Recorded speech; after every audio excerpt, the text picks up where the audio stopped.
English में। इसके बारे में मैं बताऊँ, इसके पहले एक छोटी-सी स्टोरी बताता हूँ। देखिए, अगर आप किसी भी फॉरेन लैंग्वेज की बात करते हैं, at no point anyone can say that they know it all, and if they do, तो फिर उनकी लर्निंग वहाँ पे स्टॉप हो जाती है।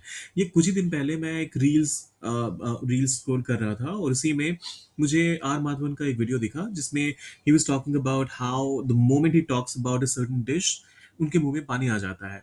Now because of the context I could figure out the meaning of it, लेकिन तभी मैंने एक बार फटाफट से रिसर्च किया और देखा कि हाँ, एक प्रॉपर वर्ड है, वर्ब है। कौन-सा वर्ब है? बताता हूँ, लेकिन उसके पहले एच हिंदी 121 को सब्सक्राइब कर दीजिए। और ये रहा वो वर्ब, सैलिवेट। सैलिवेट। यहाँ पर टू, ऑब्वियसली जब कभी भी आप वर्ब को इंट्रोड्यूस करते हैं तो टू के साथ करते हैं। सो टू सैलिवेट मतलब मुंह में पानी आना। अब एग्जाम्पल के तौर पे पहला स्टेटमेंट कहता है, गरम समोसे देखकर मेरे मुंह में पानी आ गया। आई स्टार्टेड टू सैलिवेट, मेरे मुंह में पानी आ गया। I started to salivate when I saw the hot samosas. दूसरा एग्जाम्पल कहता है, मुंह में पानी आ रहा है। I am salivating. I am salivating. तीसरा एग्जाम्पल कहता है, उसकी बातों से मेरे मुंह में पानी आ गया। His words made me सैलिवेट।